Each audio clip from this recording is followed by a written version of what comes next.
All praises to the Most High, brothers and sisters. I'm your host, the Apostle Reuben of IUPR Bible Radio.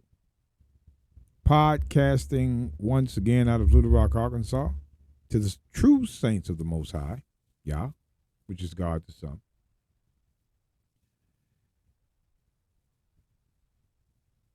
Hoping each and every one of you is having a Sabbath like mine. You know, me and my significant other, we went out for a 2-mile walk. I looked into the heavens, the clouds, and got some good meditation for this morning. Scriptures on my mind. And even if you didn't have the Sabbath like mine, I hope you had the one that's best for you.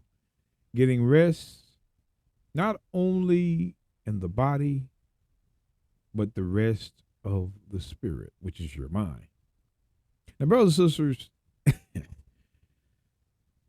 we're going to go into the prophecy of Isaiah 56. Now, I did a 10-minute video on this, but I owe a little bit more.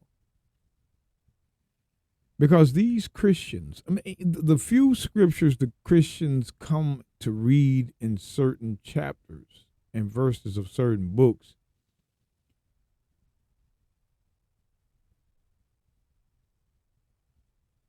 they come to these prophets. They see certain verses or groups of verses they like to support the narrative. And those that are weak fall for it. But I say again, brothers and sisters, the Bible is about witness and detail. If you don't have witness and detail, you can be tricked. You just can't read a series of verses and say, see there, the this, the that is going to happen. No. There's precepts to the verses. Now, the strangers, because that's what the prophecy of Isaiah 56 is about. The strangers that are supposed to be with Israel to inherit the kingdom.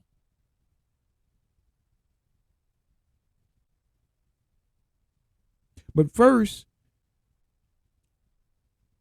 when you're in Isaiah 50, before you even go to Isaiah 56, and start reading about the stranger, you have to know the difference between the two, because it was two types. Now we're going to start this up, and when we get to the point, we're going to look at those two types. It's important you know that. The book of Isaiah 56:1. Let's go. Now, again, brothers and sisters, if you're not relaxed, pause the video, get your libations, get your drinks, get all that. Sit on down and let's get into the verses of the text. Isaiah 56, verse 1. Thus saith the Lord, keep ye judgment, and do justice, for my salvation is near to come, and my righteousness to be revealed. So first of all, in this verse, it says, thus saith the Lord, keep ye judgment, and do justice. What does that mean? Let's go back to the book of Genesis 18. Let me show you who did this. Judgment, justice. Genesis chapter 18. Let's see who did this. Genesis 18.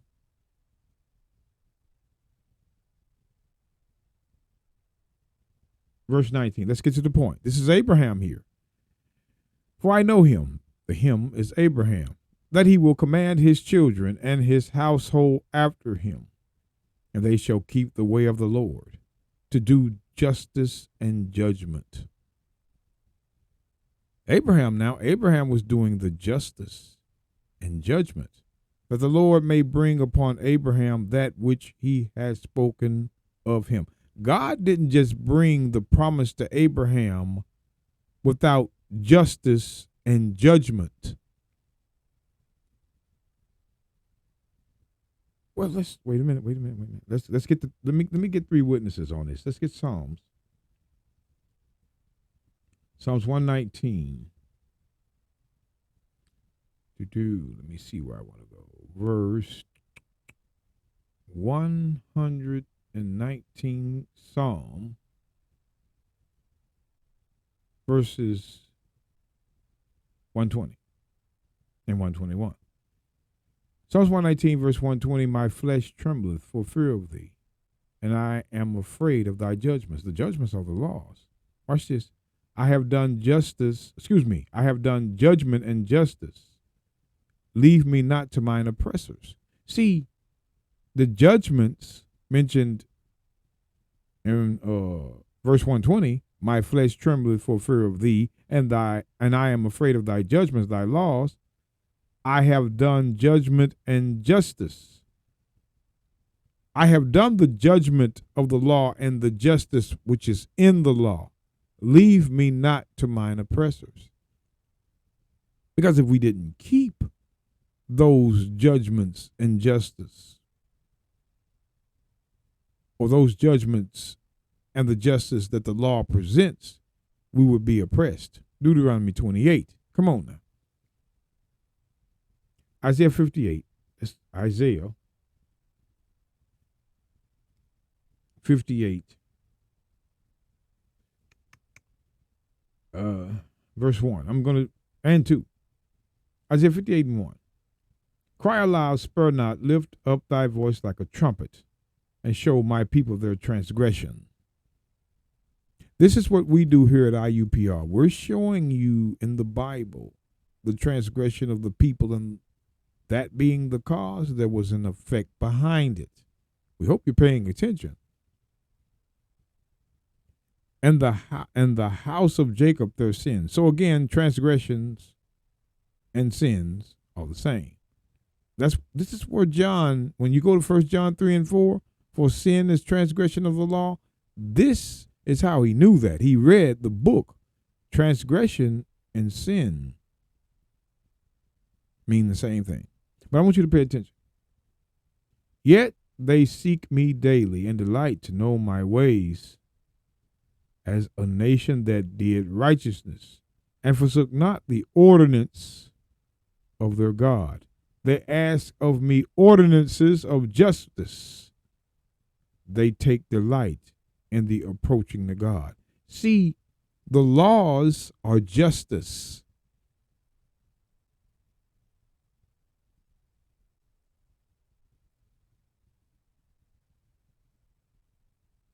When you are knowing the ways, which are the laws, that is justice. The 10 Commandments are the justice of man.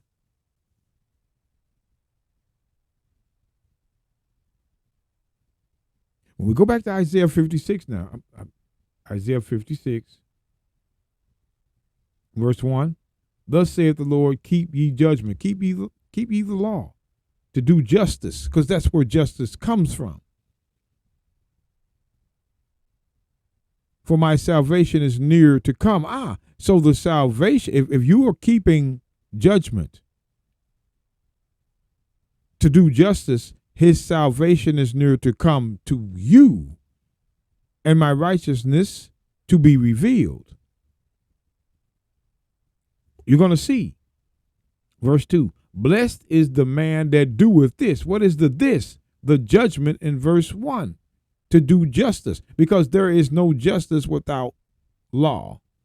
God's law. We're not talking about the law of the United States, the law over here, the law over there. The law of God, which is the tablet, is the justice of the book.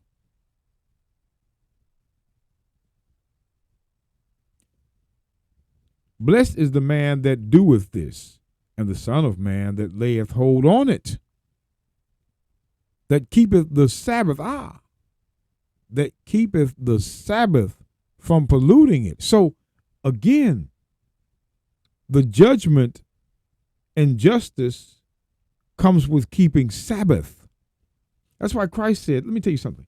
These Christians, that's why Christ said in Matthew chapter 12, I want you to pay attention.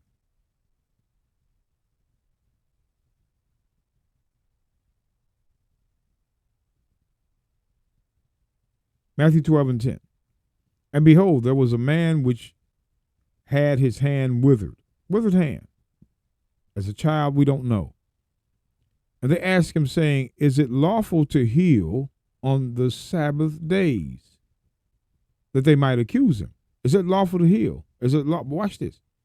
And he said unto them, what man shall there be among you that shall have one sheep, one animal?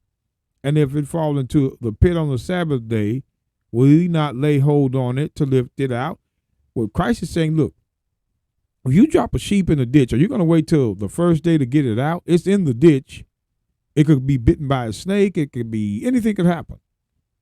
Are you not on that Sabbath day going to try to get out that sheep?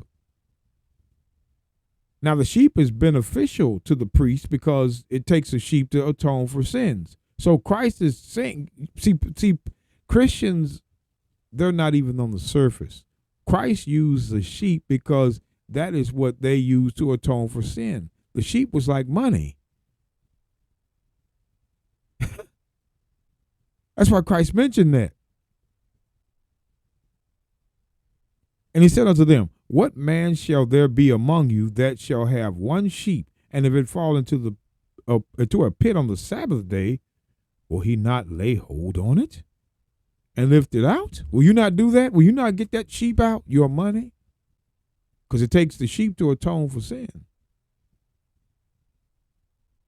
See, Christ is going deep. Watch this. How much more then is a man better than a sheep? This man is more important than an animal. Wherefore, is it lawful to do well on Sabbath days? Christ says, wherefore is it, now let me do this again. How much then is a man better than a sheep? So what do you think? The people were less to the Pharisee than the money. Christ is telling us something, but we're not listening. Money is more important than your people. The sheep was the money. Christ is saying money is more important than your people. To you. Wherefore is it lawful to do well on Sabbath days? You mean to tell me that the priests were not doing well on the Sabbath days? To do well. We're coming back. To do well. Let's get the book of Deuteronomy. I'm thinking Deuteronomy. What does it mean to do well? Deuteronomy 5. Let me see. Verse 29. Oh, that there were such an heart in them, that they would fear me and keep all my commandments always, that it might be well with them and with their children forever. So it was well to keep the law. So when Christ says do well, listen, man, I'm gonna tell y'all, the Pharisee when the Christians say to you that the law was the burden on the Sabbath, no, it wasn't. The Pharisee were the burden.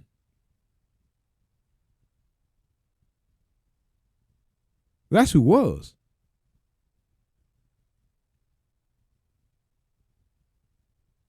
To do well is to keep the law. You're reading it. It might be well. Well is it's well with you keeping law. So when we go back to Matthew,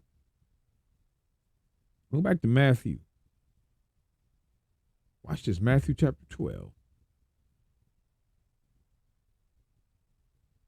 Matthew chapter 12. Let's start in verse 11. And he said unto them, what man shall there be among you that shall have one sheep? If it fall into a pit on the Sabbath day, will he not lay hold on it and lift it out? How much then is a man better than a sheep? This man is better than a sheep. Wherefore it is lawful to do well to keep the law on the Sabbath days. It is lawful for us to keep the law this day especially. But you Pharisee don't care about the people, but you care about that sheep.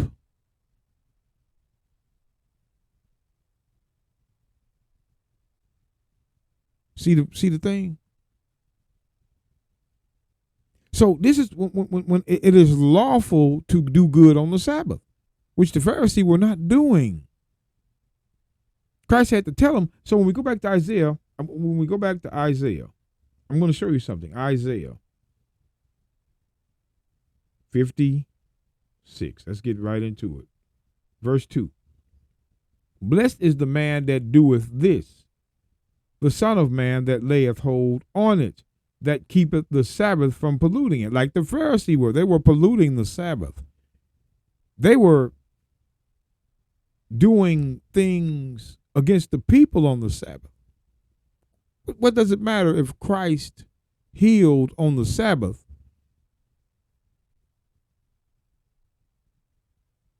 Right?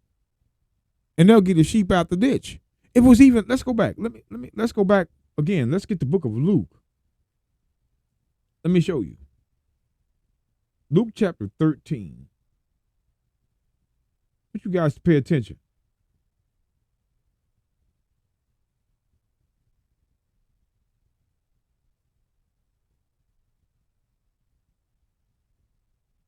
I want you guys to pay attention. I want to go to Luke chapter 13, verse 12. And when the Messiah saw her, this is the woman that had been in an infirmity, a weakness, a sickness for a very long time. And Christ was going to heal this woman on the Sabbath. Now I want you to see what the Pharisees do. I want you to pay attention. And when the Messiah saw her, he called her to him and said unto her, Woman, thou art loose from thy infirmity. So he freed this woman from an infirmity she had for a very long time. Now watch this. And he laid his hands on her, and immediately she was made straight. She could stand up for the first time and glorified God. Now watch this. And the ruler of the synagogue answered with indignation, because that the Messiah had healed on the Sabbath day, and said unto the people, there are 6 days in which men are to work.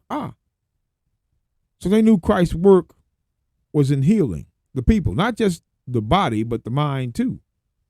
Matthew 8:16, he was teaching them the word to heal them. In them, therefore, come and be healed, and not on the Sabbath day. Wait a minute now. Wait a minute. What difference did it make if it was on the Sabbath day?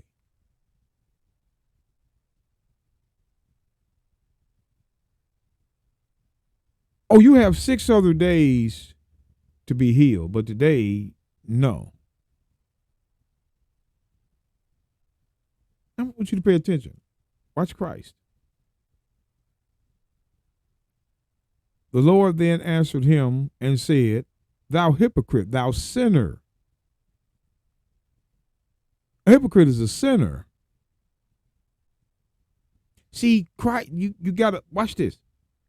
Pay attention to the details. Let's get the book of Isaiah. Let me prove to you that a hypocrite, because if somebody asks you, well, what's a hypocrite? Well, I'm going to show you what it is. A hypocrite, Isaiah 33:14, real quick. Isaiah 33:14, the sinners in Zion are afraid. Fearfulness has surprised the hypocrites. See, the hypocrites are sinners. The hypocrites are transgressors of the law. See, you're looking at, the Bible gives you what another word means. Just read. The sinners of Zion are afraid. Fearfulness has surprised the hypocrites. The hypocrites are sinners. Who among us shall dwell with the devouring fire? Who among us shall dwell with everlasting burnings? I'm going to show you. The devouring fire and the everlasting burnings is God.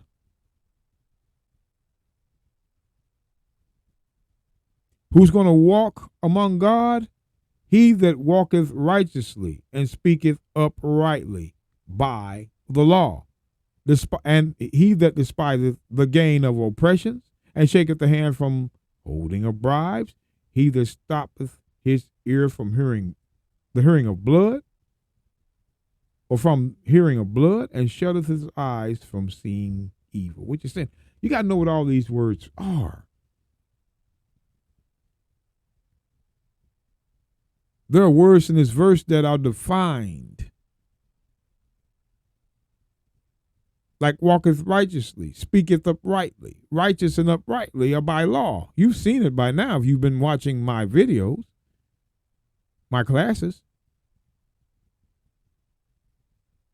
But my thing is, brothers and sisters, I'm showing you that a sinner is a hypocrite. Now let me give you another. Matthew 23, New Testament one. And I think it's verse probably 28. Let me go to it. Matthew, there it is.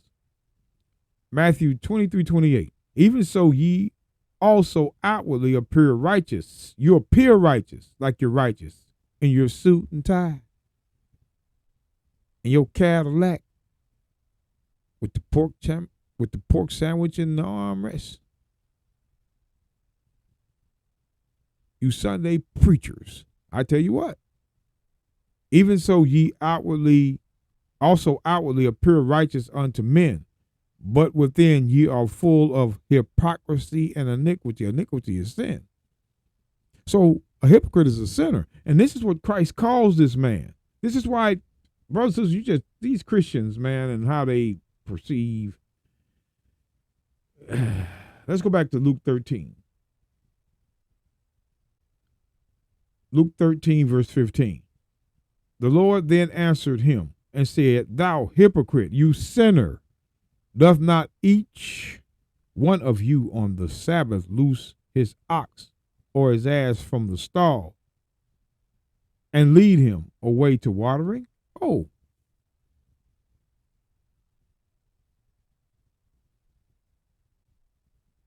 Look what you're doing. You're taking hundreds of oxen and leading them to water. That takes effort and time. You're doing that on the Sabbath day. Look at what you're doing on the Sabbath day. You're taking oxen. You're getting sheep out of the ditch. It's normal, but when it comes to me healing, it's a problem.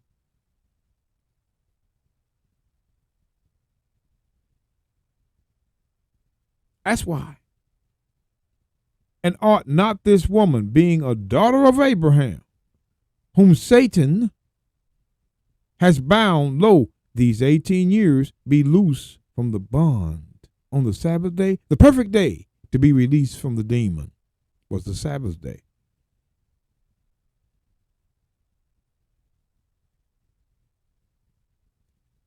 This here is what's happening now, brothers and sisters. We release these demons with the word on today. And when he had said these things, all his adversaries, which are enemies, man, were ashamed. They were his enemies. When it says adversaries, the Lord had adversaries. Who do you think they were? These evil Negroes in the top. Right along the Pharisees, the Sadducees, those that were taking the bribes, the money.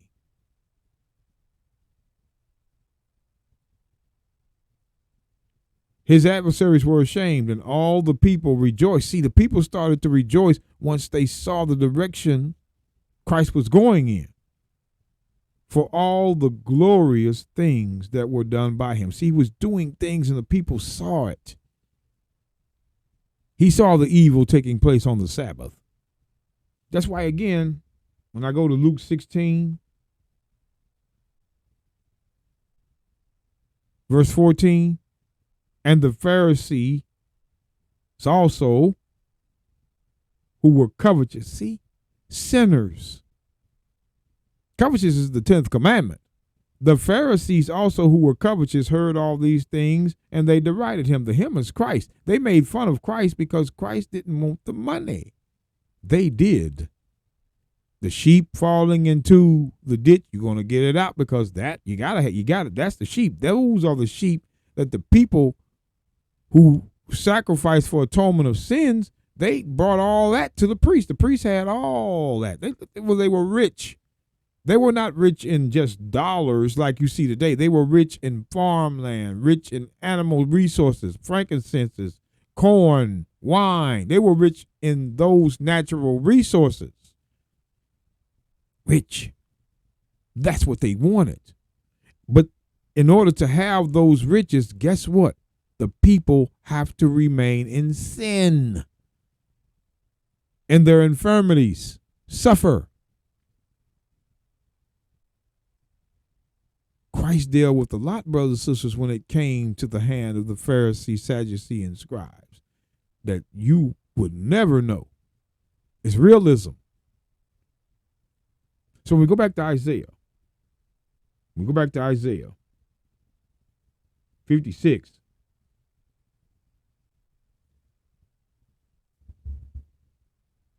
In verse 2, blessed is the man that doeth this, the son of man that layeth hold on it, that keepeth the Sabbath from polluting it, and keepeth his hand from doing any evil. Like the Pharisee. Oh, let's get here are the people. They supposed to know the law, rest. The man, they already know Numbers 15:32. The man got put to death for this gathering sticks. But yet they're going down, getting a sheep out. Send the man down there to get the sheep out on the Sabbath. Let the oxen out so they can go drink on the Sabbath. But yet, a daughter of Israel, a daughter of Abraham cannot be healed. Come on now, that's hypocrisy. That's why Christ called them sinners. A hypocrite is a sinner. You are a sinner, man. That's what Christ told them. Let's go on down.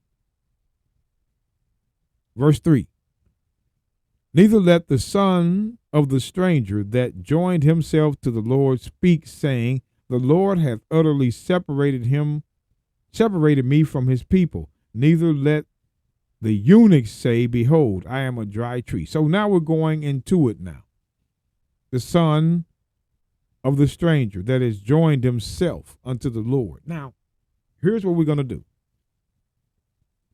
Because it's going to get much easier after this. Now we're looking at the term stranger. So what I want to do is I want to go back to the law. Let's get the book of Leviticus.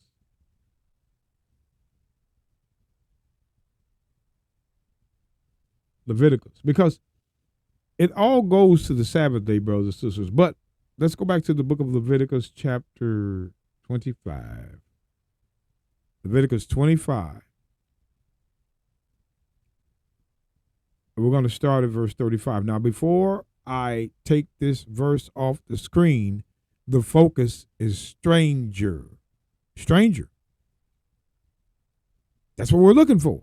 This is what these Christians, when they reach back into the Old Testament trying to teach, trying to interpret the prophets, instead of letting the prophets interpret the prophets, they come up with these doctrines that millions are fooled by, a false hope. So let's go. Look at the stranger. Leviticus 25, verse 35. And if thy brother, now, let's look at this. Brother now, brother. So I'm going to be fair about it. Brother, let's get the book of Deuteronomy. Deuteronomy chapter 15. I'm going to read this real quick. I'm going to show you what brother is.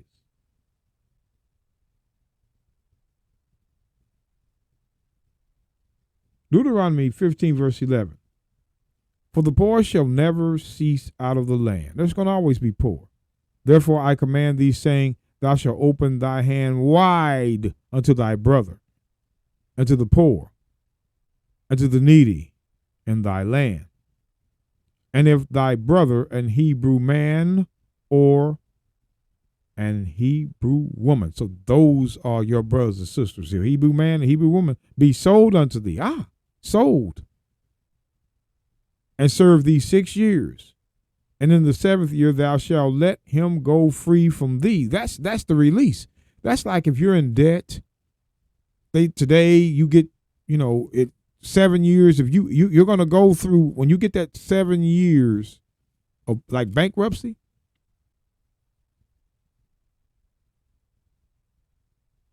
After the penalty of that long of time, you're set free from the debt. This is similar to that. But I'm looking at the brother, an Hebrew man or Hebrew woman. So we go back to Leviticus. Let's go back to Leviticus. Chapter 25 and verse 35. Just showing you the brother. I want you to see this. Leviticus 25:35. And if thy brother be waxen poor, if your brother, a Hebrew, man or a woman, be waxen poor, and fall into decay with you, then thou shalt relieve him, yea, though he be a stranger. Oh, wait a minute, man. How can your brother of your people be a stranger? How?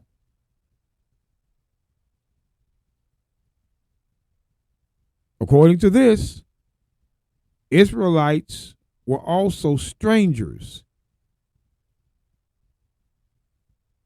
Why? Because there were tribes given the lots of land. So of an Ephraimite, let me do it like this. Well, Ephraim was a tribe, but let's say Manasseh came along into Naphtali, he's a stranger.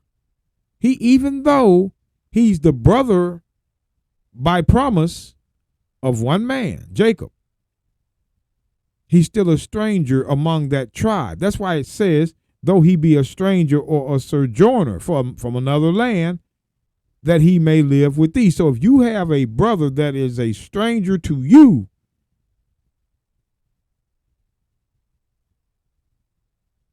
and he's sojourning among you, that he may live with you. Watch this.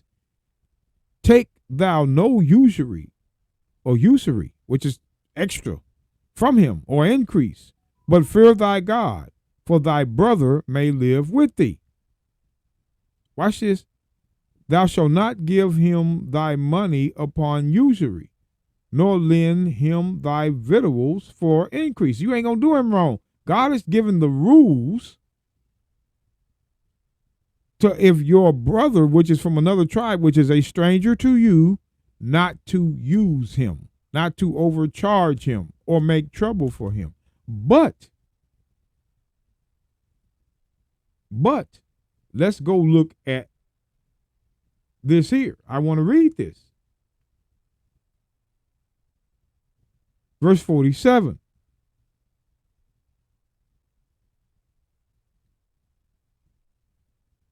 Well, let me read this. I think I want to go back up. Verse 45. Verse 45. Let me look.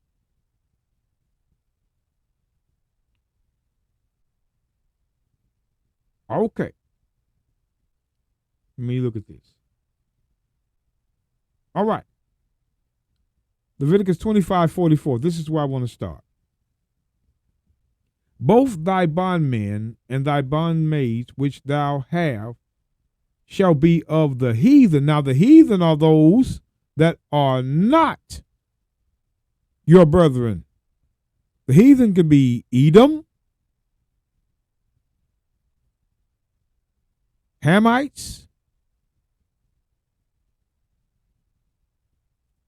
anyone besides Israel. Now we're going to take a look. Leviticus 25:44. Both thy bondmen and thy bondmaids which thou shalt have shall be of the heathen, the Gentiles, those that are not your people, that are round about you. Of them ye shall buy as bondmen and bondmaids. Okay, so now here is a different treatment in the law. So watch this now. Watch this now. Moreover, the children of the strangers, that the strangers, these strangers are of the heathen, of the nations. Now look at this. Moreover of the strangers of the, moreover of the children of the strangers that do sojourn among you, of them ye shall buy, and of their families that are with you, which they begat in your land, and they shall be your possession. Oh, now these strangers that are not of the children of Israel are your possession. Slaves.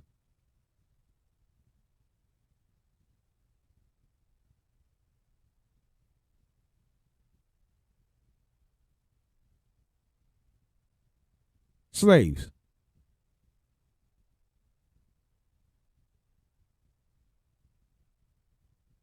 Watch this.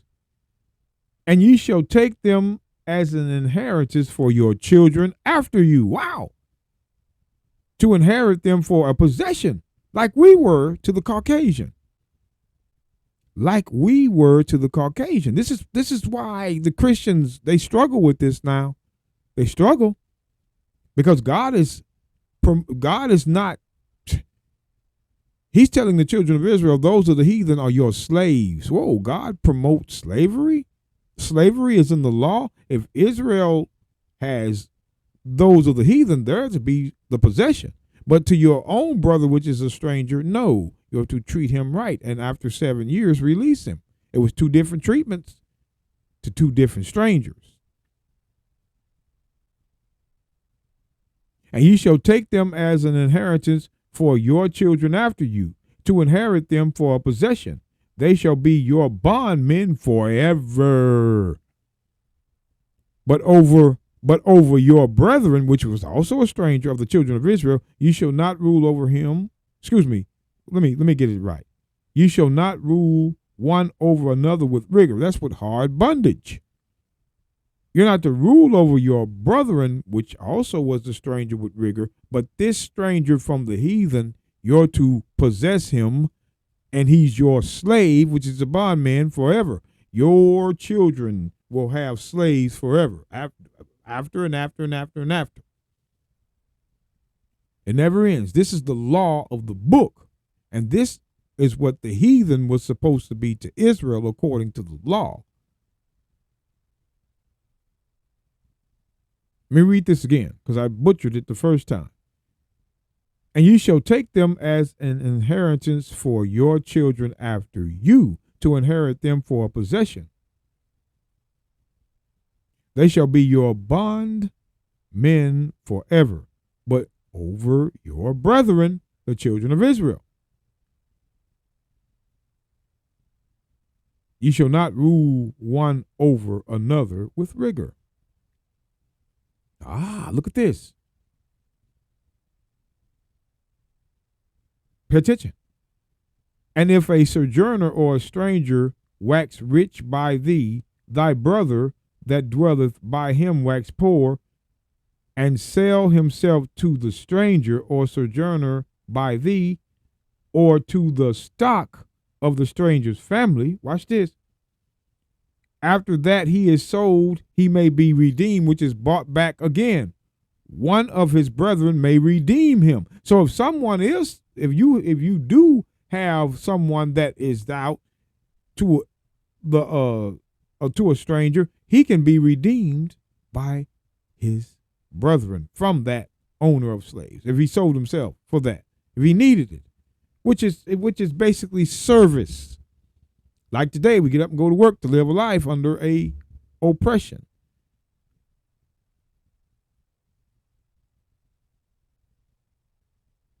Now, I'm not going to put too much more detail into this. We're looking at the stranger.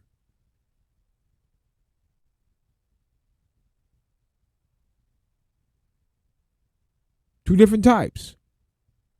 Let's get the book of 2 Chronicles. 2 Chronicles 15.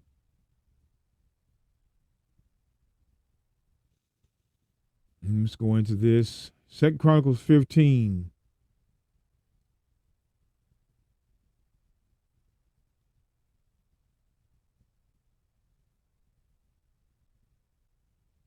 And verse 7. I'm going to do a little reading. Pay attention. Be ye strong, therefore, and let not your hands be weak, for your work shall be rewarded. Watch this.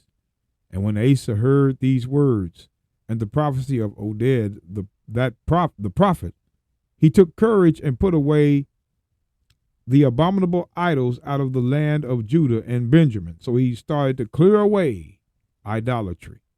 And out of the cities which he had taken from Mount Ephraim now, and renewed the altar of the Lord that was before the porch of the Lord. Now I want you to pay attention.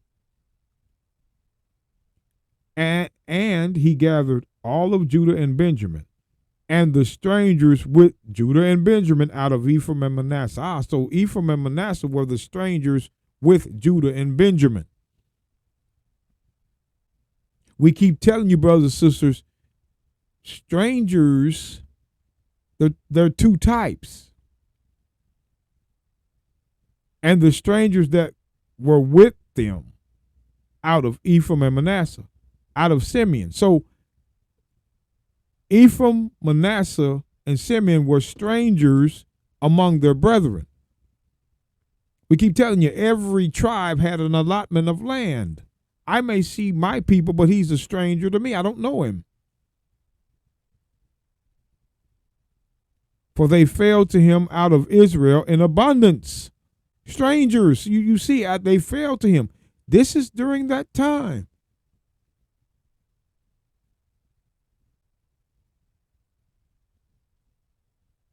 And when they saw that the Lord God was with him, pay attention. So they gathered themselves together at Jerusalem in the 3rd month, in the 15th year of the reign of Asa. So there were strangers, their brethren came out of these lands, the lands of who again? And he gathered all Judah and Benjamin, and the strangers with them out of Ephraim and Manasseh, and out of Simeon, for they fell to him out of Israel in abundance, because your brethren can be strangers to one another. We're saying this now. The Christians is going to play an important part in this sermon, in this message. Now let's go to Ezekiel. I want to go to Ezekiel chapter 7. I want to read verse 20. As for the beauty of his ornament, he set in majesty. He set it in majesty, but they made the images of their abominations and of their detestable things therein. Therefore have I set it far from them. Now I want you to pay attention to what's going on. God is displeased with Israel.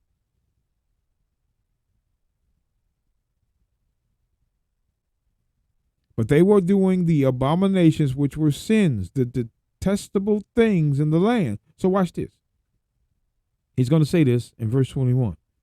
And I will give it into the hands of the strangers for a prey, and to the wicked of the earth for a spoil, and they shall pollute it. So there were strangers that were going to come in the land that were not Israel to spoil and pollute it. Remember Ezekiel 7:21.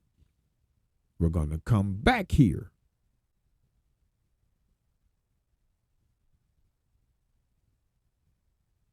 We're going to come back here. But it says, I will give it into the hands of the strangers for a prey, and to the wicked of the earth for a spoil, and to pollute it. Who are the wicked? Malachi. Malachi 1. I'm going to read this one verse. Well, let's do this. Malachi 1 and 2. I have loved you, saith the Lord, yet ye say, wherein hast thou loved us? Was not Esau Jacob's brother, saith the Lord? Yet I loved Jacob, and I hated Esau. Esau, brothers and sisters, they can try to run away from it all they want to, but the Caucasian fits Esau in prophecy. And you're going to see. And I hated Esau, and laid his mountain and his heritage waste for the dragons of the wilderness. Now the dragons are the nations of the wilderness. Whereas Edom saith, we are impoverished, but we will return and build the desolate places. Thus saith the Lord of hosts, they shall build, but I will throw down, and they shall call them the border of wickedness. The border. Esau is wickedness. The border is the beginning of wickedness, and the people against whom the Lord hath indignation forever. In order for the Lord to have indignation with you forever, you're going to have to be there. Oh, Edom has been taken out. Edom was killed. There's no more Edomites. They can play the game, but you're going to see. Because the Edomites are where these strange doctrines come from. It's always about favor. So those strangers that were of the wicked was Esau. That was that prophecy. God's going to let them pollute the land. Pollute.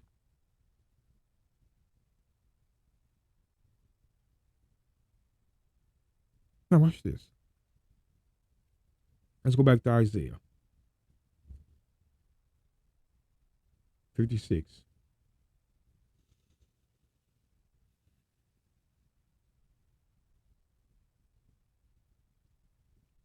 In verse 3 again. Neither let the son of the stranger now, that has joined himself to the Lord speak, saying, the Lord has utterly separated me from his people. Separated me. Neither let the eunuchs say, behold, I am a dry tree. So now we're getting into the eunuch. I want you to pay attention now. The eunuch. For thus saith the Lord, unto the eunuchs that keep my Sabbaths, and choose the things that please me, and take hold of my covenant. Who are the eunuchs? Let's go back to Isaiah 39. Well, before we do that, let's get Deuteronomy 23. You gotta understand what a eunuch is, brothers and sisters. These Christians are not going to tell you. Deuteronomy 23, verse 1.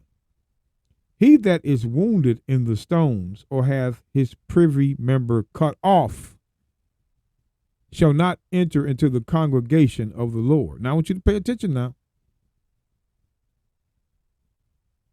These are laws. But when it says the congregation, we're going to go through that. We're going to go through that. So I want you to look at this. We're going back to Isaiah. I read that for a reason, but Isaiah 56, because that's what a eunuch is. But no, before I do that, let's go to Isaiah 39. Isaiah 39. I want you to pay attention to this. Because we're looking at eunuchs. I want you to pay attention to the word eunuch. Now, I'm at Isaiah 39, verse 5. Now, Hezekiah has brought some guys in from Babylon and showed them the things he had in the temple. What a mistake. But anyway, Isaiah has a prophecy for Hezekiah. I want you to pay attention. The book of Isaiah 39 and 5. Then said Isaiah to Hezekiah, hear the word of the Lord of hosts. Behold, the days come that all that is in thine house and that which thy fathers have laid up in store until this day shall be carried to Babylon. Nothing shall be left, saith the Lord. Nothing shall be left. I'm letting you know in the future, Babylon is going to take everything in this house. I want you to pay attention. And of thy sons that shall issue from thee, which thou shalt beget, they shall take away, and they shall be eunuchs in the palace of the king of Babylon. Eunuchs. So it's prophesied that Hezekiah's sons would be eunuchs in the palace of Babylon.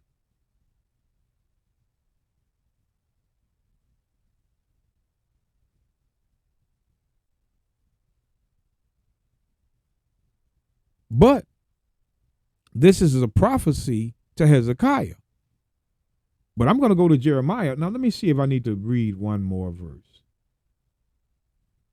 I'll go ahead and read verse 8. Then said Hezekiah unto Isaiah, good is the word of the Lord, which thou hast spoken. Because Hezekiah couldn't complain. God gave him 15 extra years of life. And Hezekiah know he messed up by bringing them into the house of the Lord to look at the gold and silver anyway. He knew he had made the mistake. Then said Hezekiah to Isaiah, good is the word of the Lord which thou hast spoken. He said, moreover, for there shall be peace and truth in my days. He just cared about his days that he got left. God gave him 15 extra years. He said, oh, I'm fine with that. Nothing to complain about. Whatever happens in the future is going to happen. But anyway, his sons were going to become eunuchs. Now I want to go to Jeremiah. Jeremiah 29. And we're going to see verse 1. Now these are the words of the letter that Jeremiah the prophet sent from Jerusalem unto the residue of the elders which were carried away captives, and to the priests, and to the prophets, and to all the people whom Nebuchadnezzar has carried away captive from Jerusalem to Babylon. After that, Jeconiah, the king, and the queen, and his wife, and the eunuchs, and the princes of Judah, and Jerusalem, and the carpenters, and the smiths were departed from Jerusalem. Eunuchs. So eunuchs were Israelites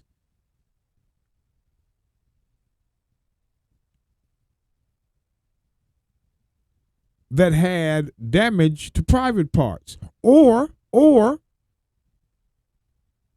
made eunuchs. Eunuchs were Israelites. We're not going to read in the Bible of and see, this is where they get you with that Ethiopian eunuch.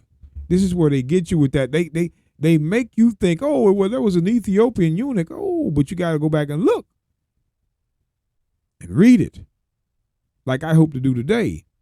But first, you should know that eunuchs are Israelites that either have been born or made eunuchs. Either way, they were in other lands like Babylon,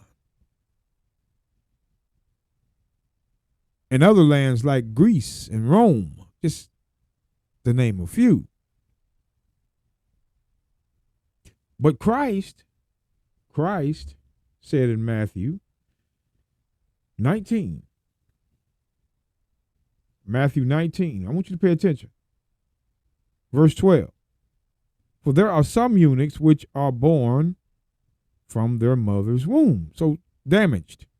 And there were some eunuchs which were made eunuchs, like we're going to go to when we go to the book of Daniel. Eunuchs now, of men. And there be eunuchs which have made themselves eunuchs for the kingdom of heaven's sake, like Paul.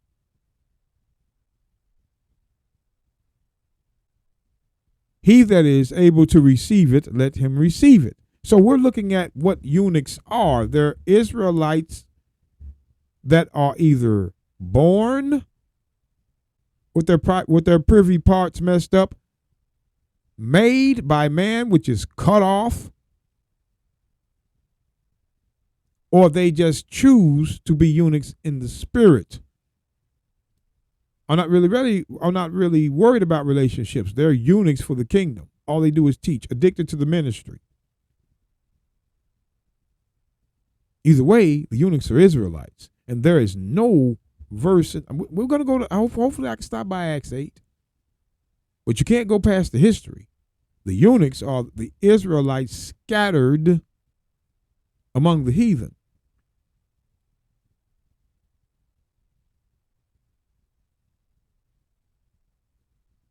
Let's go to Daniel. Let's go to Daniel chapter 1. I'm just going to read this real quickly. We're going back to Isaiah. Daniel chapter 1.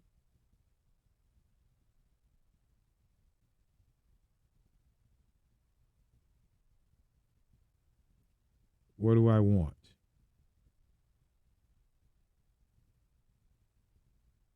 Let's just get right to the point. Daniel 1:18.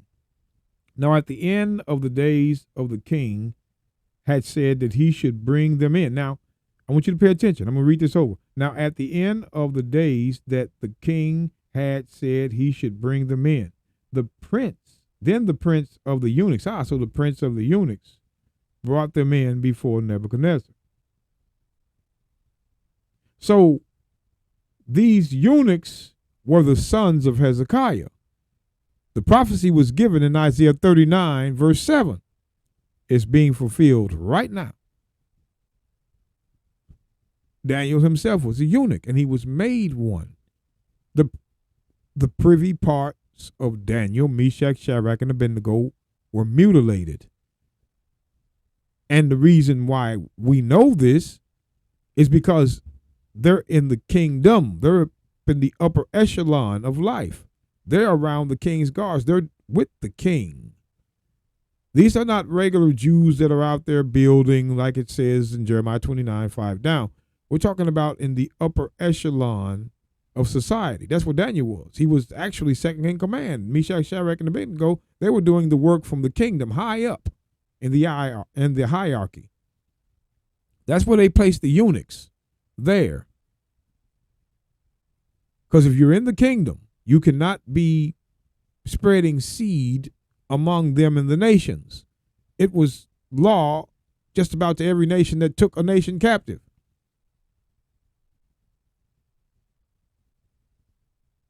You're not going to sow your seed in our nation to take over our kingdom. Basic.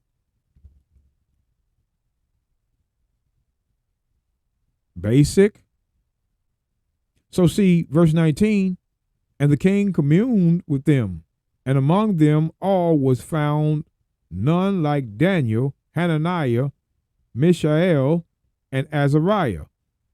Therefore stood they before the king. So here are Hezekiah's sons, and the king is interested in them. But these are also the ones that were eunuchs.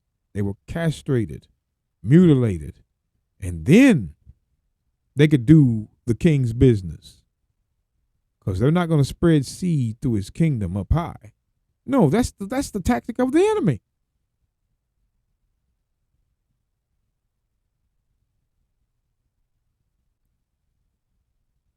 Cruel reality, brothers and sisters, what could happen to people in them times.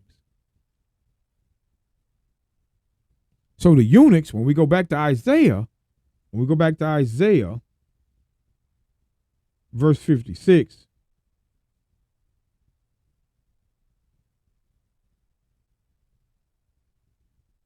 Isaiah 56, for thus saith the Lord unto the eunuchs that keep my Sabbaths, and choose the things that please me, and take hold of my covenant, like Daniel did. Daniel was a eunuch that, watch this, Daniel 6, Daniel was a eunuch that kept the law in Babylon. He kept, wait a minute, Daniel 6, look at this. Let me show you something. Daniel 6, verse 4. Then the presidents and princesses sought to find occasion against Daniel concerning the kingdom, but they could find none occasion nor fault. Fault is sin, for as much as he was faithful, neither was there any error or fault found in him. They couldn't find sin in Daniel.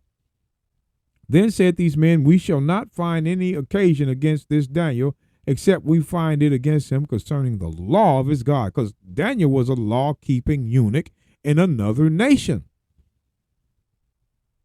He was a law-keeping eunuch in another nation. That's why when we go down, I'm going to show you again. This is why Daniel was not slayed by the lions. There was reasons. I want to show you. Daniel 6:22.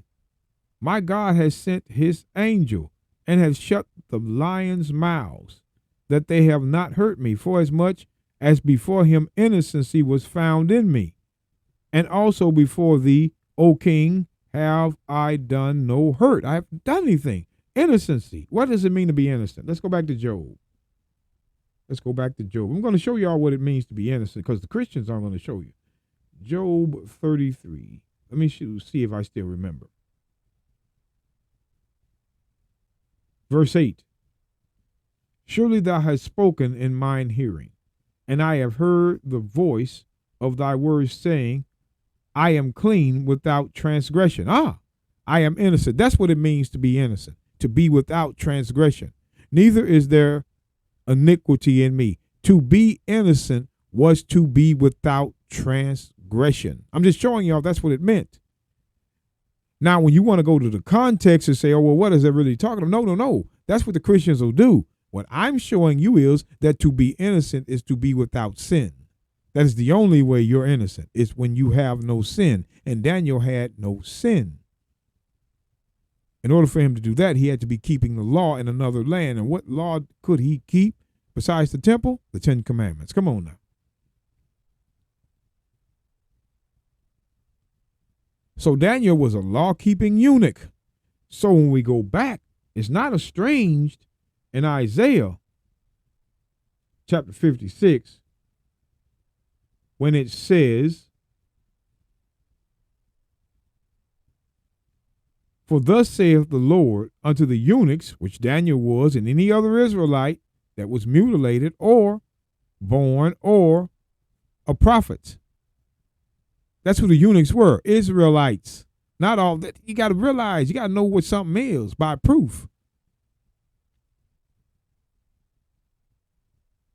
That keep my Sabbaths and choose the things that please me, and that take hold of my covenant, even unto them, them are the eunuchs, will I give in mine house and within my walls a place and a better name than the sons and of daughters.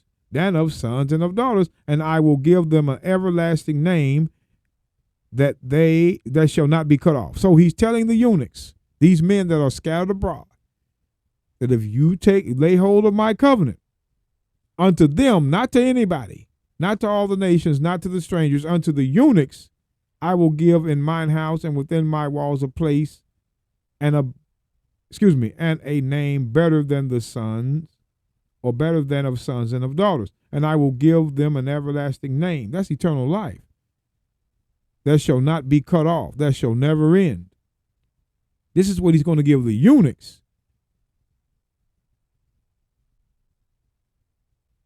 You have to break down chapter and verse one at a time, brothers and sisters. The Christians, let's just keep reading. Pay attention now. Also, here we go.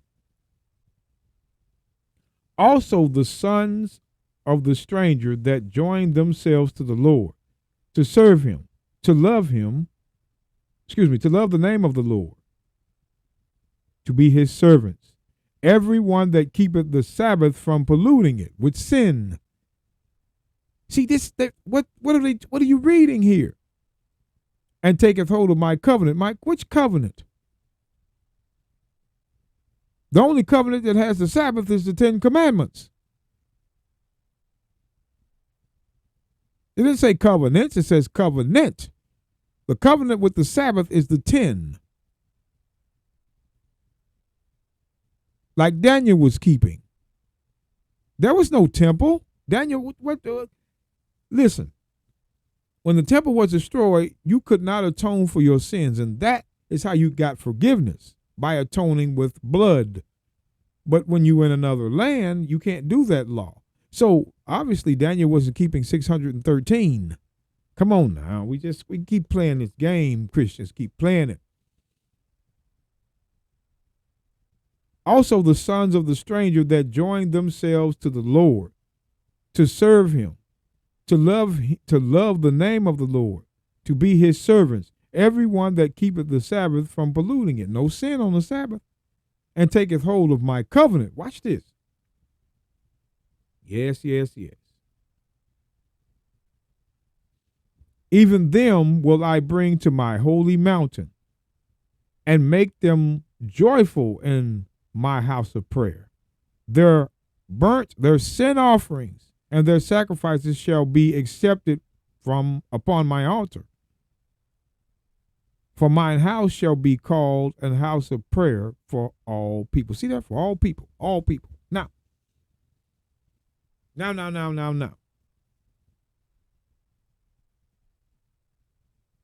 want you to pay attention to the son of the stranger. Let's look at this. Also the son of the stranger that joined themselves to the Lord, to serve him, and to love the name of the Lord, to be his servants, everyone that keepeth the Sabbath from polluting it, and taketh hold of my covenant. Now there are two strangers. Let's see what this is talking about when it says the son of the stranger. Now, what we're going to do is we're going to go over to 56, verse 6, and then 56 and 7. But before we do that, brothers and sisters, we need to take a short break. Stay tuned.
All right, brothers and sisters. Now,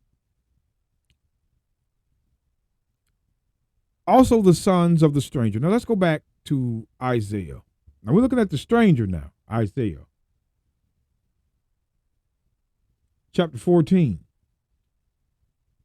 I'm going to start in verse 1. Now, remember what you read. The sons of strangers, the son of the stranger shall join himself unto thee. Pay attention. Isaiah 14 and 1. For the Lord will have mercy on Jacob, and will yet choose Israel, and set them in their own land, and the strangers shall be joined with them. All right, now I want you to pay attention. For they shall cleave unto the house of Jacob. Now they shall. We're going to look at this. And the people shall take them, and bring them to their place, their own place.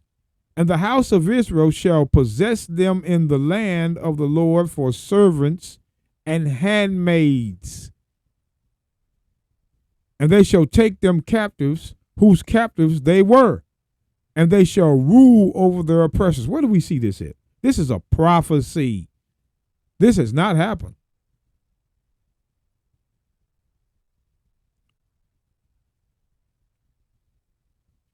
And it shall come to pass that in that day that the Lord shall give thee rest from thy sorrow, and from thy fear, and from the hard bondage wherein thou wast made to serve.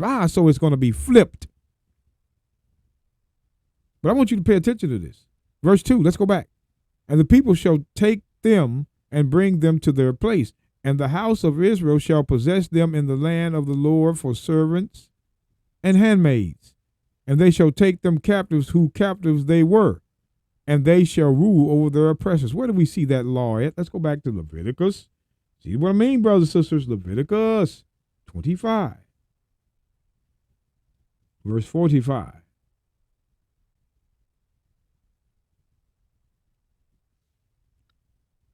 Let's go back to verse 44. Both thy bondmen and thy bondmaids which thou shalt have shall be of the heathen that are round about you. Of them shall ye buy bondmen and bondmaids. What? Look at this. Moreover, the children of the strangers that do sojourn among you, of them ye shall buy, of their families that are with you, which they begot in your land, and they shall be your possession. Where did it change? They were slaves to Israel here, and they're going to be slaves in Isaiah 14 when Christ returns. Look, verse 46, and ye shall take them as an inheritance for your children after you, to inherit them for a possession. They shall be your bondmen forever. But over your brethren, the children of Israel, ye shall not rule one over another with rigor. That's hard bondage. But the law had already said that if you're the stranger of another nation, you're going to be bondmen to Israel. And then we go back to Isaiah 14. Now, this is what I'm saying. We go back to Isaiah 14 in verse 2, real quick. For the people shall take them and bring them to their place, and the house of Israel shall possess them in the land of the Lord for servants and handmaids. The law. In the new time when Christ returns, and they shall take them captives, whose captives they were, and they shall rule over their oppressors. So it's going to turn right back into what the law said. And it shall come to pass in the day that the Lord shall give thee rest from thy sorrow, and from thy fear, and from thy hard bondage, wherein thou hast made to serve. Are you looking at this? And in that day the Lord shall give thee rest from the sorrow, Israel, and from the bondage, from the fear, which thou went through under that oppressor. But again now, we're back up to verse 1. For the Lord will have mercy on Jacob, and will yet choose Israel, and set them in their own land, and the strangers shall be joined with them, and they shall cleave unto the house of Jacob. Which strangers are these?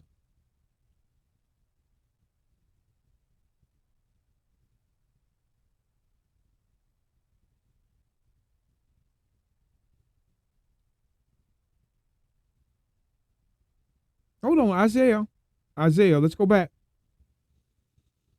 Isaiah 61. Isaiah 61, verse 1. We're going to read. The Spirit of the Lord God is upon me, because the Lord has anointed me to preach good tidings unto the meek.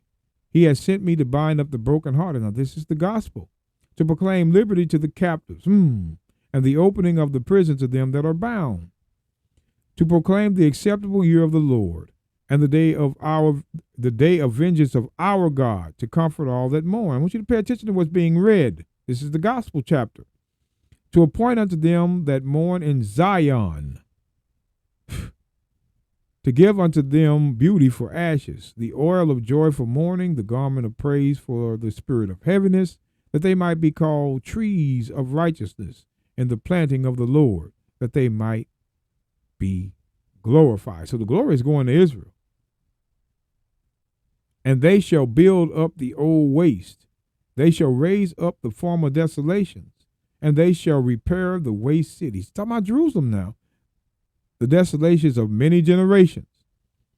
And strangers shall stand and feed your flocks, and the sons of the alien shall be your plowmen and your vine dressers. Who are these strangers that are going to be feeding the flocks?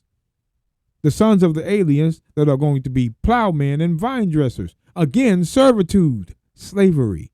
These strangers are not going to inherit the kingdom.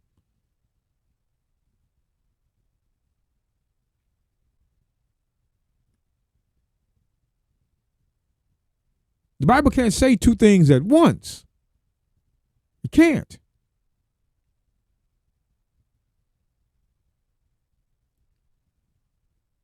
They're reading Isaiah 56 and 6 and 7, but they're not reading the rest. Here, these strangers are going to, this is the second time you've seen it, brothers and sisters, the second time you have seen with your eyes that strangers are going to be ruled over by Israel in the kingdom. This is the gospel.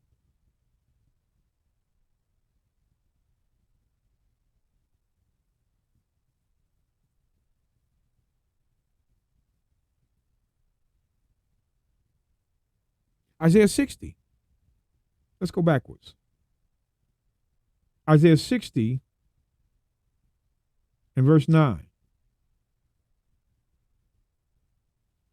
Surely the isles shall wait for me, and the ships of Tarshish first, to bring thy sons from far. Thy sons is Israel's sons, their silver and their gold with them,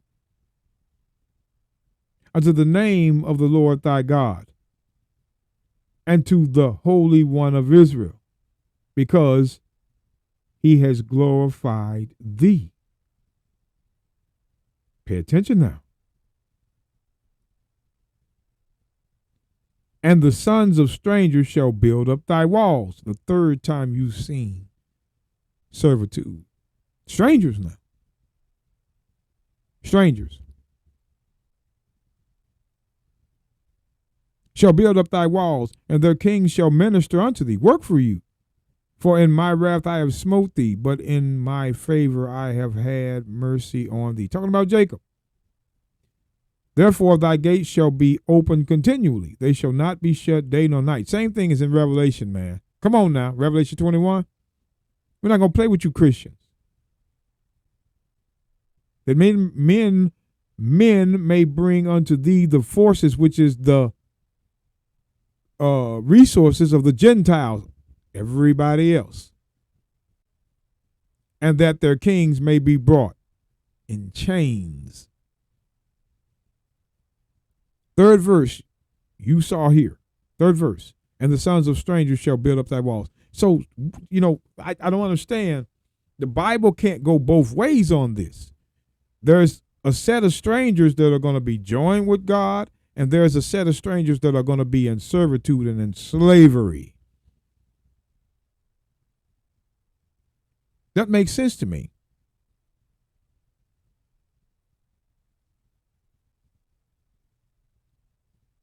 Isaiah 62:8. Let me see. Isaiah 62 verse 1. We'll read this. For Zion's sake will I not hold my peace, and for Jerusalem's sake I will not rest until the righteousness thereof go forth as brightness, and the salvation thereof as a lamp that burneth. I want you to pay attention. And the Gentiles shall see thy righteousness, and all kings thy glory, and thou shalt be called by a new name, which the mouth of the Lord shall name. So the Gentiles shall see thy righteousness, which is the salvation that burneth as a lamp. I want you to pay attention now, but I'm going to drop down to verse 8. I'm going to get to the point. Verse 8. The Lord has sworn, which is promised, by his right hand, and by the arm of his strength. Surely I will no more give thy corn to be meat for thine enemies. That's the other nations. And the sons of the stranger shall not drink thy wine, for the which thou hast labored. During this time we will have no stranger drinking our wine or enjoying where we have labored. So the fourth time you've seen that the strangers will not take part. And what I mean, let me say, the strangers will be in servitude and they will not enjoy the kingdom. I'll say it like that. 4 witnesses that say this. I want you to pay attention to Joel. Joel is going to hit it right where Joel 3, verse 16 and 17.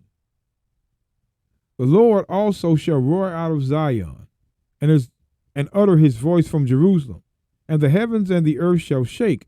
You know this is the second coming. But the Lord will be the hope of his people, and the strength of the children of Israel.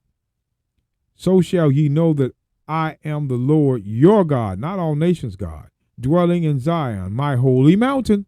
Then shall Jerusalem be holy, and there shall no strangers pass through her anymore. Come on now. That's the 5th one. What's going on? If strangers are going to, wait a minute, I'm going to read this again. So shall ye know that I am the Lord your God, dwelling in Zion, my holy mountain, my holy mountain. Then shall Jerusalem be holy, and there shall no strangers pass through her any more. Wait a minute. Strangers pass through her. No strangers are going to pass through her.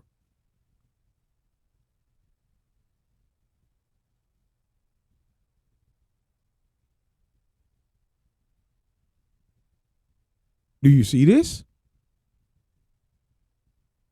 But remember now, let's go to Nahum. Let's go to Nahum. Nahum 1. I want you to pay attention.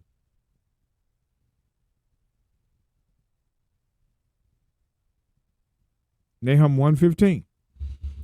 Behold upon the mountains the feet of him that bringeth good tidings. The good tidings is the gospel that publisheth peace.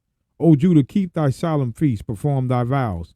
For the wicked shall no more pass through thee. He is utterly cut off. Now, why am I focusing on this verse? Because it says, for the wicked shall no more pass through you.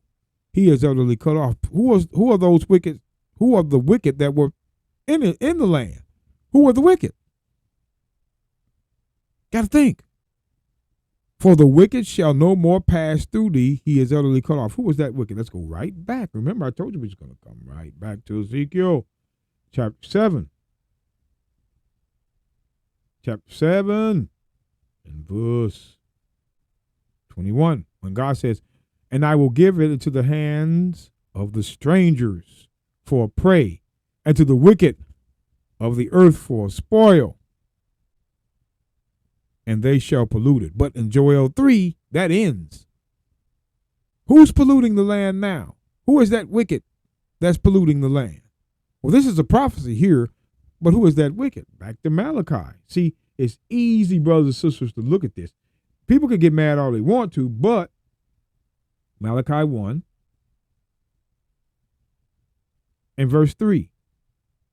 And I hated Esau, and laid his mountains and his heritage waste for the dragons of the wilderness. Whereas Edom saith, we are impoverished, but we will return and build the desolate places.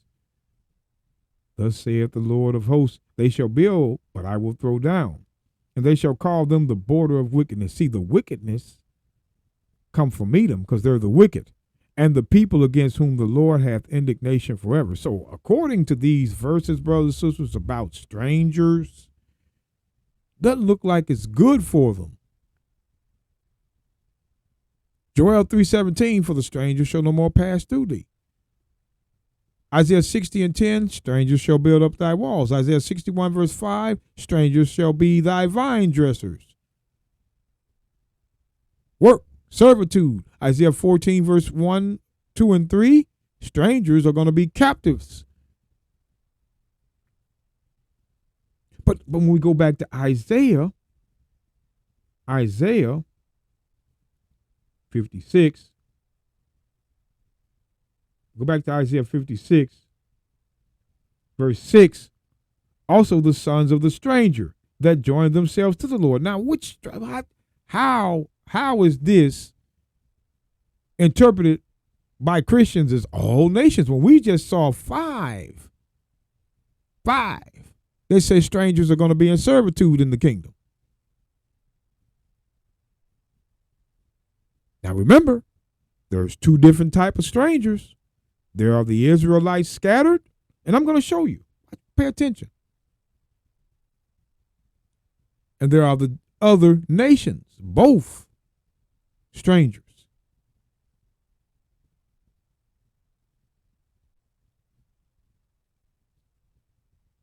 Acts 2, because we're coming back here. Acts 2. Let me do this. Let me couple these together. Acts 2.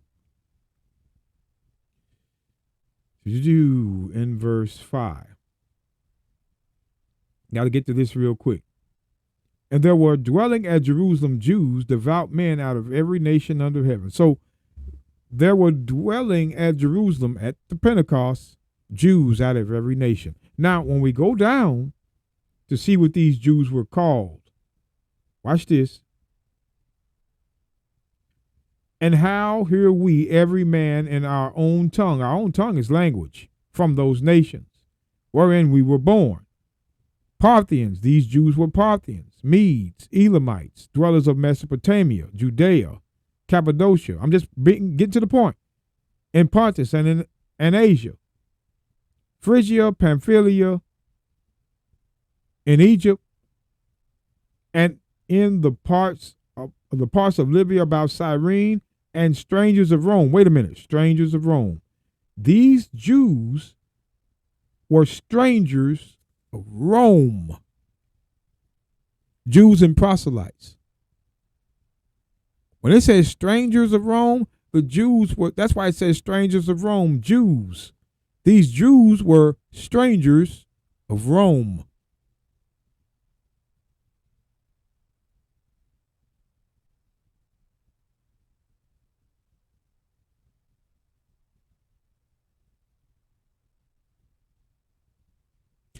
First Peter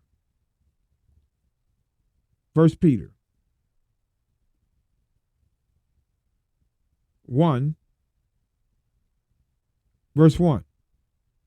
Peter, an apostle of the Messiah Christ, to the strangers scattered. Now, look at this. To the strangers scattered throughout Pontus, Galatia, Cappadocia, Asia, and Bithynia. To the strangers.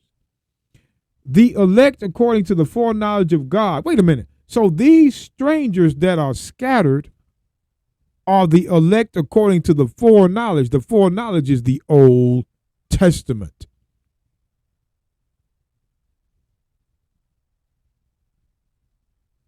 These strangers were the elect according to the Old Testament. Peter knows who he's writing to, and so do we. So who are the elect? Elect. Isaiah again. 45, verse 4. For Jacob my servant's sake, and Israel mine elect, I have even called thee by thy name. I have surnamed thee, though thou hast not known me. We broke his laws. To not know God is to break his laws. But Israel was his elect. We keep telling you there was two different type of strangers. The Israelites that were scattered throughout the nations. Remember, we just saw it. Proof. Let's go back to Acts 2, verse 5. And there were dwelling at Jerusalem Jews, devout men out of every nation under heaven. Watch this. Let's go to verse 8. Do this quick. And how here we, these Jews that were from every nation, every man in our own tongue wherein we were born. Now, when we go to verse 10, it's going to name the places where these Jews were from. Phrygia and Pamphylia in Egypt, and in the parts of Libya about Cyrene, and strangers of Rome, Jews. See, these Jews were strangers of Rome. Israelites were strangers as well now. We're not going to play the game.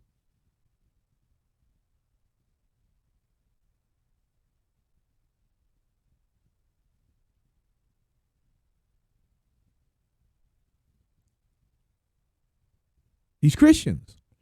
Back to Isaiah 56. Back to Isaiah 56. I want to show you this now. Isaiah 56, verse 6.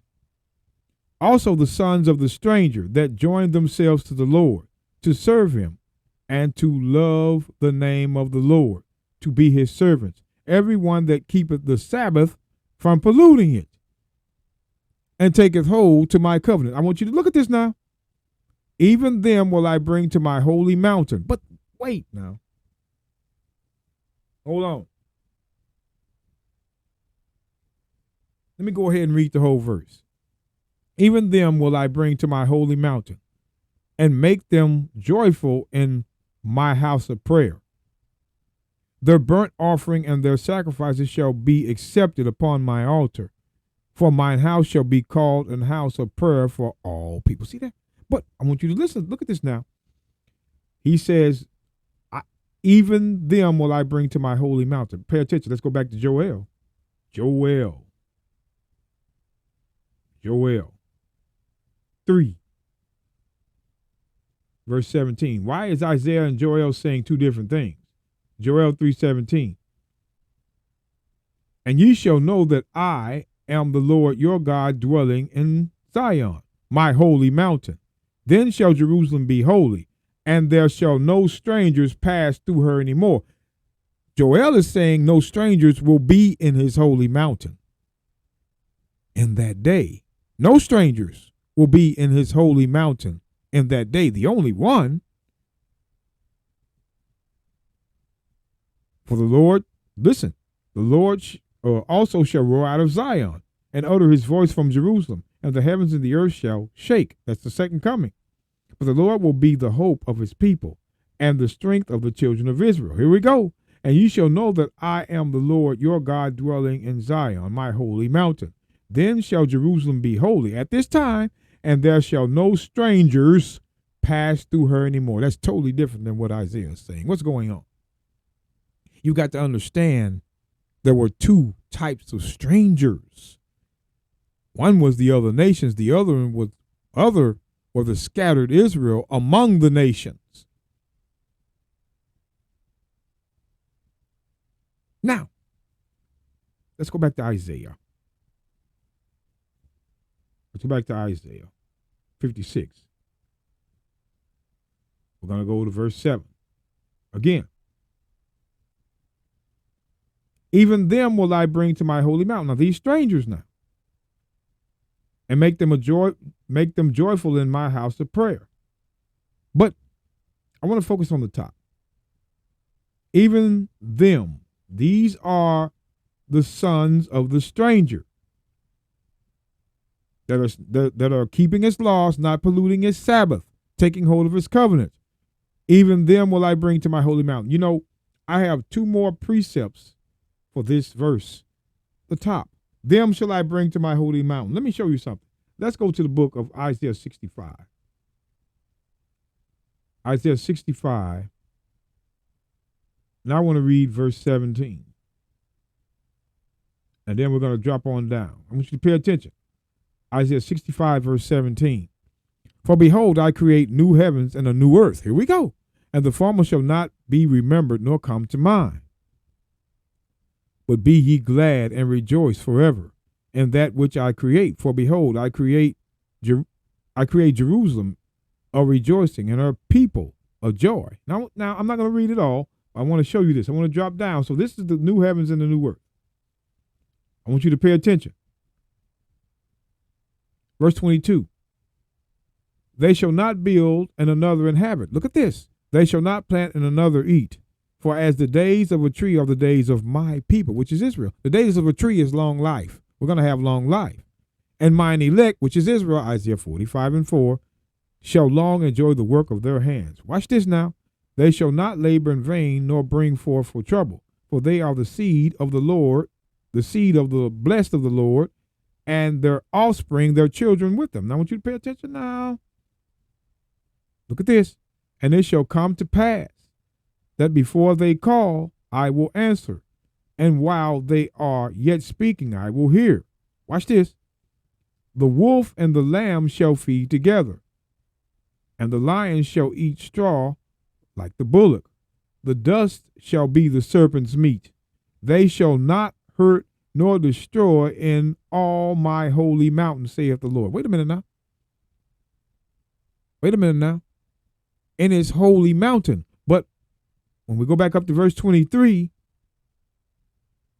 let's go to verse 22. They shall not build and another inhabit. Another inhabit. Another is another nation.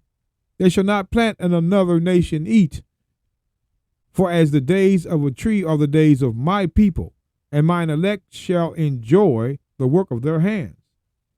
They shall not labor in vain, nor bring forth for trouble, for they are the seed of the blessed of the Lord, and their offspring with them. Now when we go to verse 25, the wolf and the lamb shall feed together, and the lion shall eat straw like the bullock, and thus shall be the serpent's meat. They shall not hurt nor destroy in all my holy mountain, saith the Lord. Now, when we go back up to verse 23, who's going to be in the holy mountain? You got to realize, brothers and sisters, they shall not build and another inhabit. This contradicts. I'm showing you, brothers and sisters, what happens when you lock on to a verse and there's no precepts to it. Let's go back down. Even them shall I bring to my holy mountain. This is the son of the stranger. But we keep seeing strangers being in servitude. But this stranger, this particular one, that's why we say it's two strangers. It's two different types. The strangers of Israel scattered, and there was the other nations. Which one is God bringing to his holy mountain?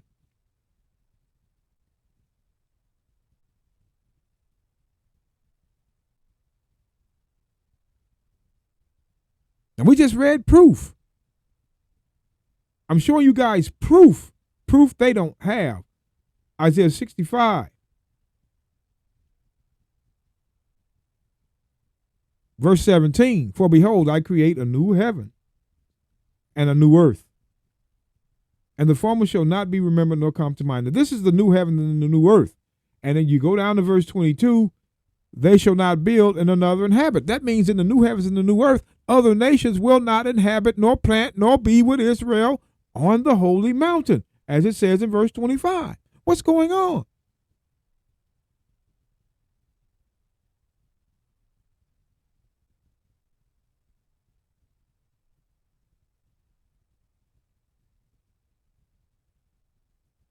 Prophecy does not contradict prophecy.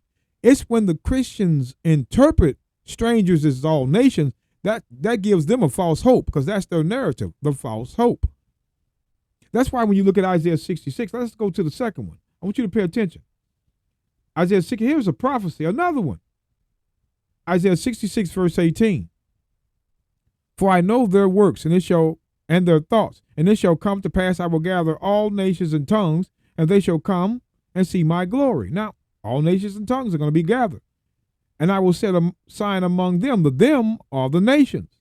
And I will send those that escape. But brothers and sisters, the only ones that's going to escape is Israel. Isaiah, see, we know this. Isaiah 4. Verse 2. In that day shall the branch of the Lord be beautiful and glorious, and the fruit of the earth shall be excellent and comely for them that are escaped of Israel. The only ones that are going to escape the destruction are Israelites. You can go, that's why it takes precepts. They hate this because when they bring them, they don't know what to do. They're tired, these Christian pastors.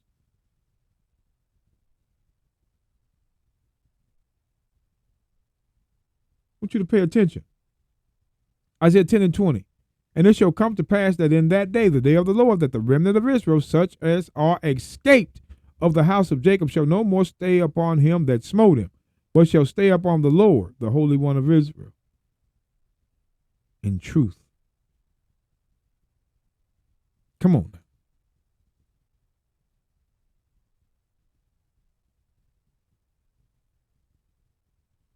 Come on now.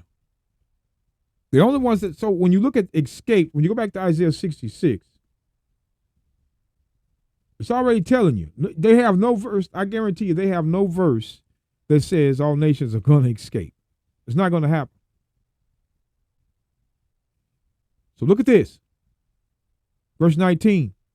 And I will set a sign among them. Them were the all nations and tongues that he gathered.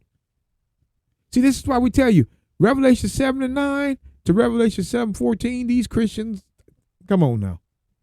The all nations, kindreds, and tongues is who went through tribulation in Revelation 7:14. And the only ones was Israel. For I know their works and their thoughts.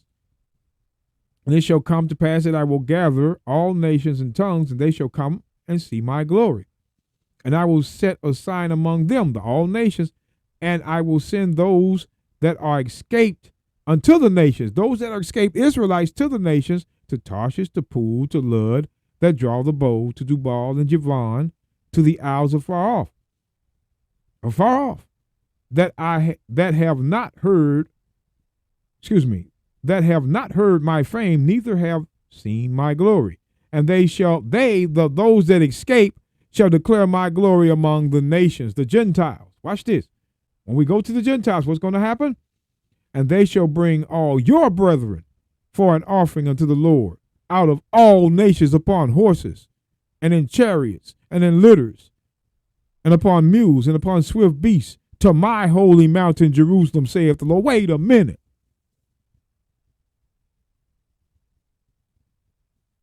The Bible does not say all nations are going to go to the holy mountain. It says that your brethren are going to be brought out of the nations to his holy mountain Jerusalem, saith the Lord, as the children of Israel bring an offering in a clean vessel unto the house of the Lord. That's who's going to come. Watch this. Pay attention now.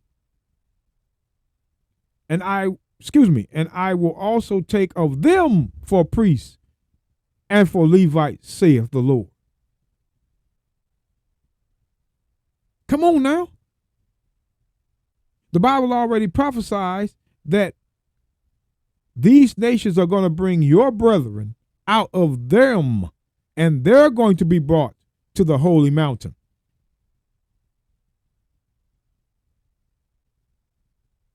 All nations are not coming to the holy mountain according to this. Isaiah 65:23. Man, come on now, y'all looking at this with me. That's why I said the holy. Let's go back. We're going to look at these three one more time. One more time. Isaiah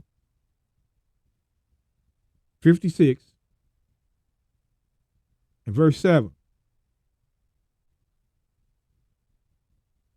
Even them, talking about the stranger, will I bring to my holy mountain and make them joyful in my house of prayer.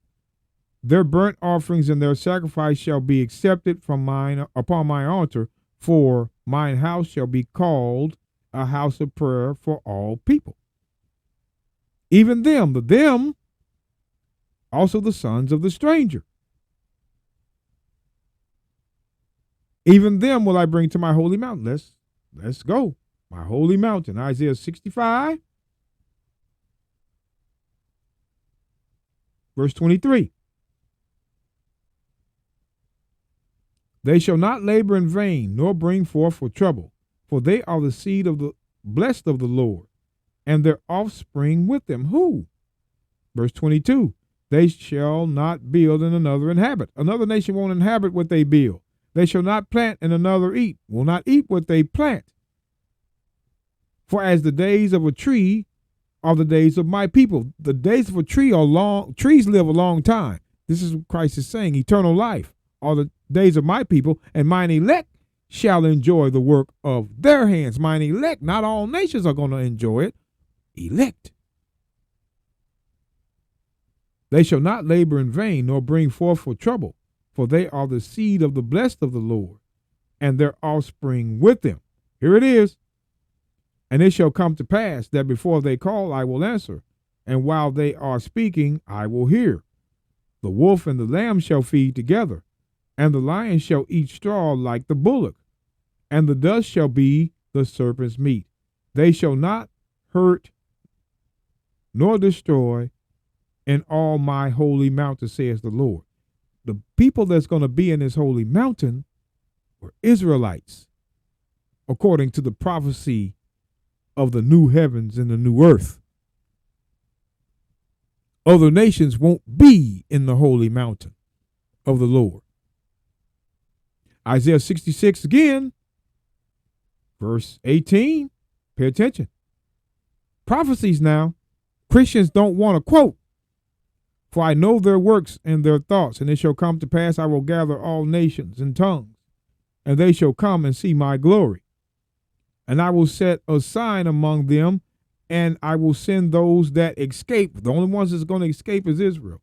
There's no prophecy that's going to tell you different. Of them to the nations, because there's going to be nations left afar. God's not going to destroy every nation at once. to Tarshish, to Pool, to Lud, that draw the bow, to Jubal, Javan, to the isles afar off, that have not heard my fame, neither have they seen my glory. These people have never heard of God. These are people afar off. And they shall declare they are those that escape. They shall declare my glory among the Gentiles. Pay attention. And they, the Gentiles, shall bring all your brethren for an offering unto the Lord out of all nations upon horses, and in chariots, and litters, and mules, and upon swift beasts, to my holy mountain Jerusalem, saith the Lord, as the children bring an offering in a clean vessel unto the house of the Lord. So those that are being brought to the holy mountain are the scattered Israelites among the nations, which were strangers. The Bible doesn't contradict itself. It doesn't. You're not going to read, these strangers are going to be in servitude, and then these strangers are going to be joined to the house. There were two types. The strangers of Israel are those that are going to be joined. It's all about the eunuch, brothers and sisters, the scattered Israelites. None of this is talking about all nations. That's why it says, when we go back to Isaiah 56, you to pay attention. Isaiah 56, even them are the stranger that joined themselves. These strangers are Israelites, not all nations. The sons of that stranger are Israel, those strangers that joined themselves to the Lord to serve him, to love the name of the Lord, to be his servants, every one that keepeth the Sabbath from polluting it, because the covenant was only given to Israel, not all nations, and taketh hold of my covenant. Even them will I bring to my holy mountain. But we just read only Israel is going to go to the holy mountain. So those strangers, you got to read precepts. You need witnesses. The Christians aren't doing this. We read 5 times, brothers and sisters, that the strangers will, I know, are going to be in servitude, and neither will they dwell as rulers in that land anymore in the day of the Lord. They're going to be cut off. The nations. Joel 3:17. Even them will I bring to my holy mountain, and make them joyful in my house of prayer. Their burnt offerings and their sacrifices shall be accepted upon my altar, for my house shall be called a house of prayer for all people. And the all people is all Israel. You have to pay attention. The Lord God, which gathereth the outcasts of Israel, saith, yet I will gather others to him besides those that are gathered unto him. How will God do that? We just read it.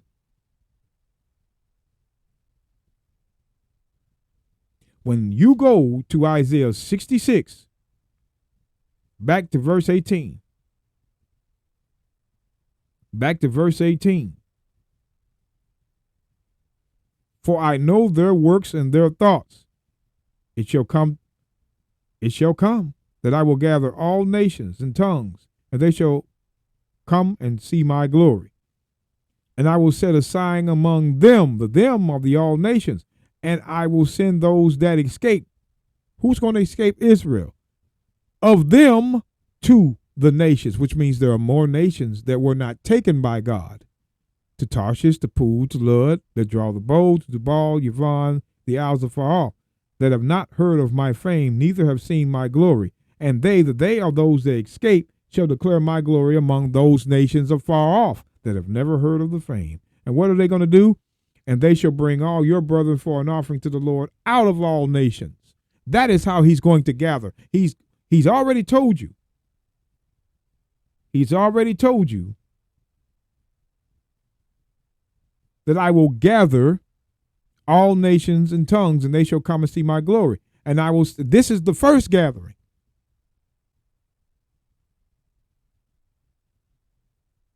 That's Israel, the remnant. And I will set a sign among them, and I will send those that escape. The only ones that are going to escape is Israel. Isaiah 4, 2 and 3, Isaiah 10 and 20.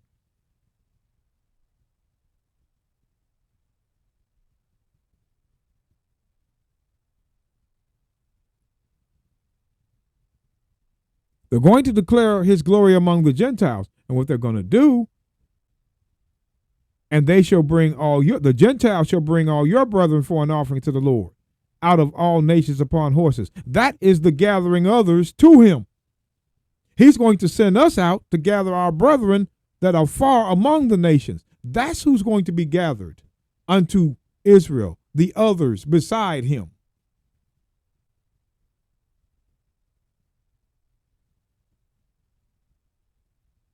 The gathering is going to take place in stages, not all at the same time. That's who's going to come to the holy mountain, the stranger, the scattered. The other strangers, which is the other nations, are going to be slaves. And that's what it is. They're not going to be in the kingdom. There's no long life for them. There's nothing for them. Got to read it all. Can't just read what you want.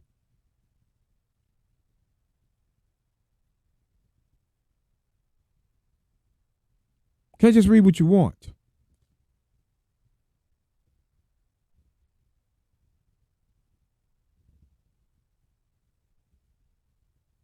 Let's go back.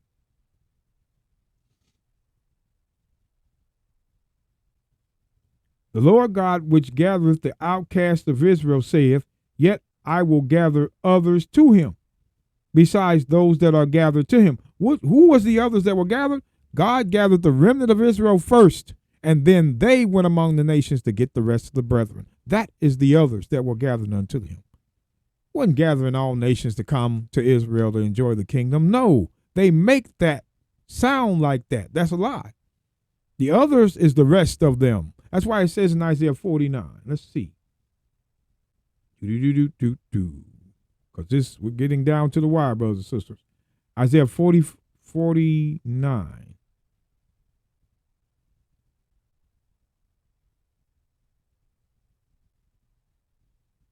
Verse 22. Thus saith the Lord God, Behold, I will lift up my hand to the Gentiles, and set up my standard to the people, and they shall bring thy sons in their arms, and thy daughters shall be carried upon their shoulders. There's going to come a time, that's a gathering. Israel is not going to be gathered at once. The remnant is going to be gathered with Christ, and we're going to have to gather the rest of our brethren from the nations.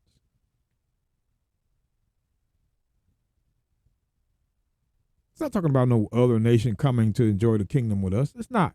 There are two types of strangers. You got to look at the strangers of Israel scattered among the nations, and the strangers of the nations. The Bible doesn't contradict itself.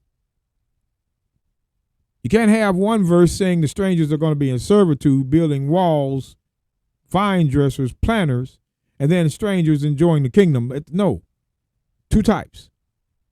And the Christians, they hide that, but we're revealing that. The sons of that stranger in Isaiah 56 verse 6 was the Israelites scattered in uncircumcision, like we've been telling you.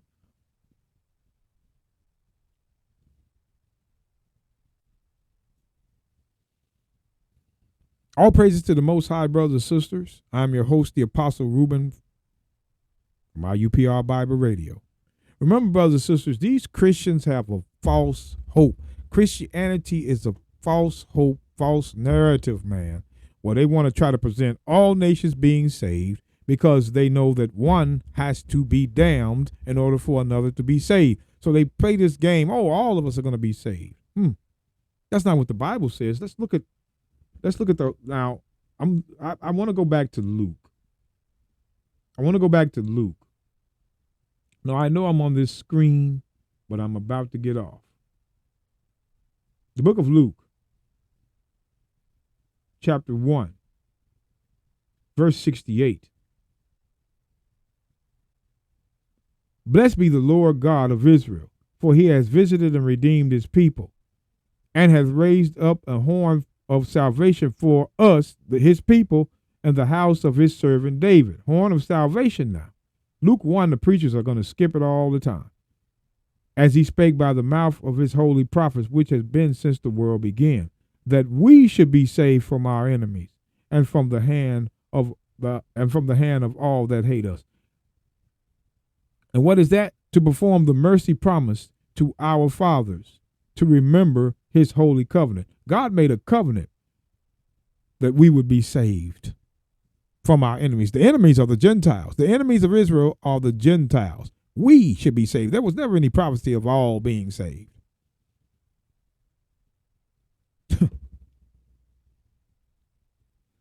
Again, brothers and sisters, all praises to the Most High. I am your host, the Apostle Reuben of IUPR Bible Radio, podcasting out of Little Rock, Arkansas. Again, brothers and sisters, we hope that you gleaned something from this. We went a little while. I mean, last night was a while. This was a while, but some things need more explanation.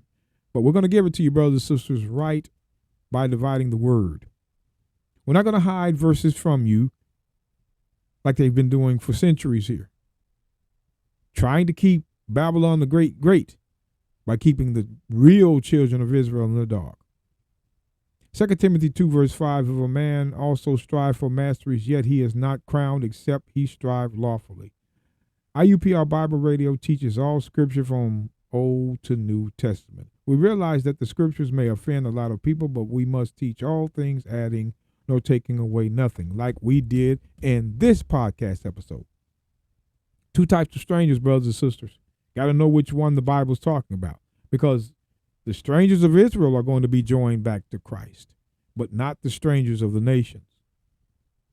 All praise to the Most High, brothers and sisters, until next Sabbath.